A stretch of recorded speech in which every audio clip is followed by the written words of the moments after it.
আব্বু, এই গ্রীষ্মের ছুটিতে চলো না আমরা সবাই মিলে দাদুর বাড়ি থেকে ঘুরে আসি।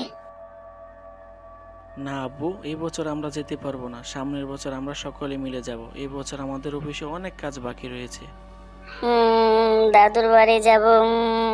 ও যখন এত করে বলছে, চলো না আমরা বাড়ি থেকে ঘুরে আসি।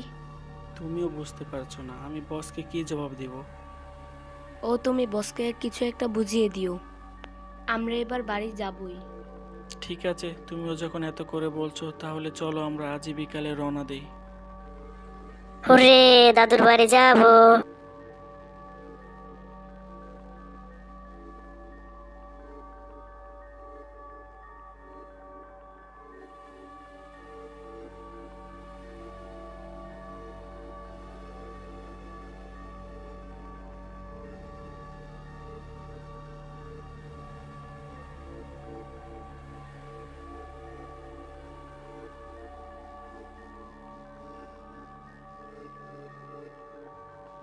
ওই তো আমার দাদু ভাই এসে গেছে। দাদু, আমি এসে গেছি। হুররে, কি আনন্দ লাগছে। দাদু ভাই, তুমি এসেছো। হুররে। মা, আপনি এই অসুস্থ শরীর নিয়ে আমাদের জন্য বাইরে দাঁড়িয়ে আছেন কেন? দাদু ভাইকে দেখে আমি সুস্থ হয়ে গেছি বাবা। আয় তোরা ঘরে আয়। জানো দাদু ভাই, তোমাদের দেখার জন্য আমি কতদিন ধরে অপেক্ষা করে আছি। মা, আপনার ছেলে তো সময় বের করতে পারে না। আমার অনেক আনন্দ লাগছে দাদু তোমাকে দেখতে পেয়ে। এখন থেকে আমি এখানেই থাকবো। ও, কি আনন্দ লাগছে আমার। ও, নাচতে ইচ্ছে করছে আমার দাদু। তুমি তো পড়ালেখা না করতে পারলেই বাঁচো। তুই আমার দাদু ভাইয়ের সাথে এভাবে কথা বলছিস কেন? তুইও তো ছোটবেলায় পড়তে বসতে চাইতি না, তোকে জোর করে পড়তে বসাতাম। হুম। আব্বু ছোটবেলা পড়তে চাইতো না। এ পড়ার জন্য তোমার দাদা ভাই ওকে কত বকেছে। কিন্তু আমি ওর মতে এতটাও ফাঁকিবাজ ছিলাম না। যাও, অনেক রাত হয়েছে, এখন গিয়ে ঘুমিয়ে পড়ো।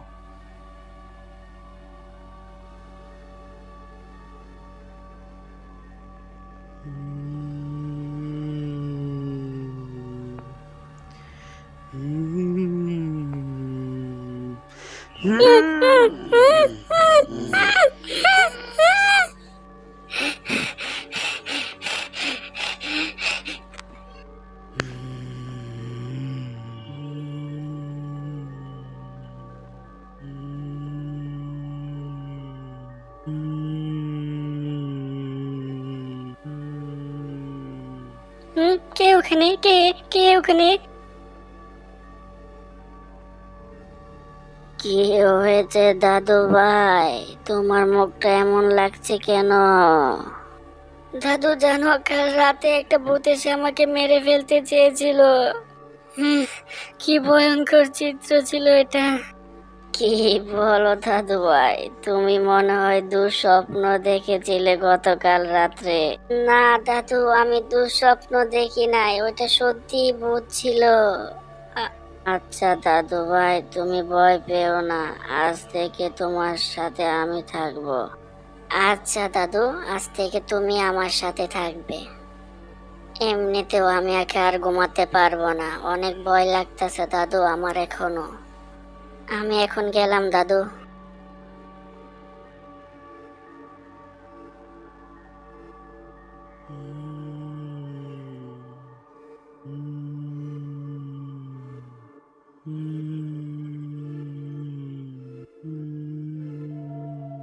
এ কি? এটা কিসের শব্দ কানে আসছে?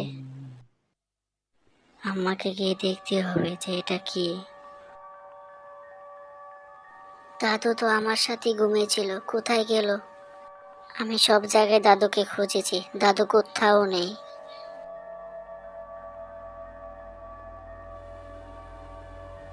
ওই তো দাদু এসেছে। দাদু, কোথায় গিয়েছিলে তুমি? জানো, তোমাকে আমি সব জায়গায় খুঁজেছি। দাদু ভাই, আমি তো একটু হাঁটতে বেরিয়েছিলাম সকালে।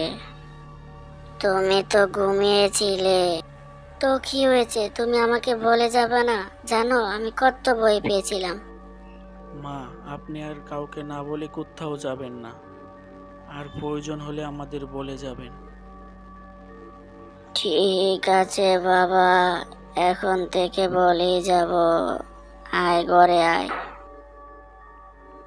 দাদু ভাই, দাদু ভাই, যাক ও মনে হয় ঘুমিয়ে পড়েছে, এখন আমি যাই।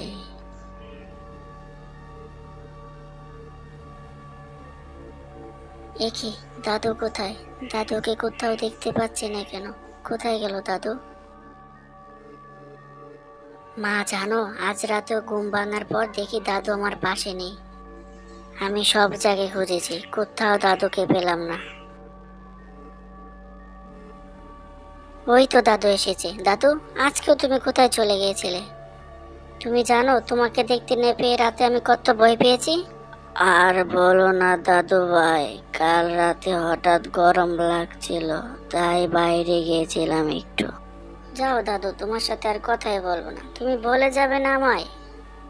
মা, আপনাকে না বলেছি কোথাও যাওয়ার আগে আমাদেরকে বলে যাবেন, একা একা যাবেন না। তাও আজ না বলে চলে গেলেন আপনি। আচ্ছা বাবা, আজ থেকে আর না বলে কোথাও যাব না। দাদু ভাই, দাদু ভাই, দাদু ভাই। আজ দাদুর পিছু নিয়ে দেখবো যে দাদু প্রত্যেক রাতে কোথায় যায়।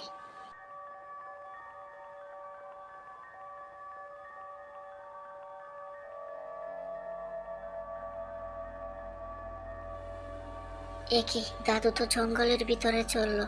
না, আমাকে পিছু নিয়ে দেখতে হবে। দাদু আজ কোথায় যায় আমি দেখবো। এ কি, আমি কি দেখছি এগুলো? দাদু একটা মৃত মাথা খাচ্ছে। আমি তো নিজের চোখকে বিশ্বাস করতে পারছি না। না না, আমাকে এক্ষুনি আব্বু আম্মুর কাছে গিয়ে বলতে হবে। আমাকে তাড়াতাড়ি এখন বাসায় গিয়ে সবকিছু আব্বু আম্মুকে বলতে হবে। আপু, আম্মু, আপু, আপু, আম্মু, আম্মু জানো আজ এখন আমি কি দেখেছি তুমি জানো? কি হয়েছে? তুই এত ভয় পাচ্ছিস কেন?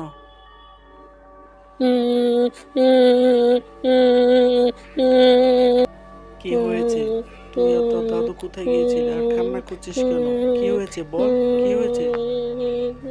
জানো, আমি রাতে দাদুর পিছু নিয়ে দেখি দাদু গাছের উপর বসে একটা মরা মাথা খাচ্ছে। কি বলছিস এগুলো তুই? আম্মা মৃতদেহ খাচ্ছে মানে?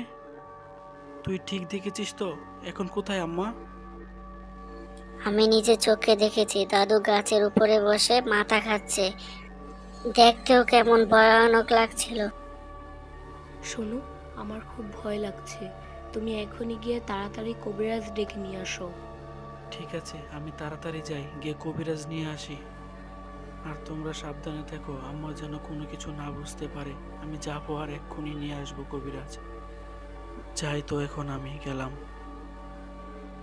বাবা, আপনি আমার মাকে বাঁচান যেভাবে হোক। আমি তোর বাড়িতে ভূতের আভাস পাচ্ছি। কি বলছেন বাবা? এ বাড়িতে ভূত আছে মানে? হ্যাঁ, এ বাড়িতে তো কিছু একটা অবশ্যই আছে। দেখছিস না আমার মাথা বারবার উপরে উঠে যাচ্ছে? নিশ্চয়ই এখানে কোনো ভূত বাস করে। ঠিক আছে বাবা, আপনি যেভাবে হোক আমার মাকে এই ভূতের থেকে উদ্ধার করুন। হাই এ কি, হাই, কি হচ্ছে এখানে? কাছে চলে যা আমার বাড়ি থেকে, চলে যা বলছি, চলে যা, চলে যা। কি হচ্ছে এখানে? চলে যা। কে তুই? রফিক সাহেবের মা কোথায়? আমি ওর মা। তাহলে শুনুন, সে প্রথম রাতে কি ঘটেছিল দাদু ভাইয়ের সাথে ঘুমানোর সময়। সেই রাতে আমি শব্দ পেয়ে ঘর থেকে বেরিয়েছিলাম। দেখি কি যেন একটা হেঁটে যাচ্ছে। আমি ওর পিছন পিছন হাঁটলাম। হঠাৎ সে আমাকে দেখে ফেলে। তারপর সে আমাকে জব্দ করে ফেলে। আমি কিছুতেই লড়তে পারছিলাম না। সে আমার গলা কেটে আমাকে হত্যা করে ফেলে। কাঁদিস না বাবা, আমি তো তোদের জন্যই ফিরে এসেছিলাম। এখন তোরা সব কিছু জানতে পেরেছিস। আমার আর মনে আর কোনো কষ্ট নেই। আমি গেলাম বাবা, আমার জন্য মন খারাপ করিস না। আমি গেলাম।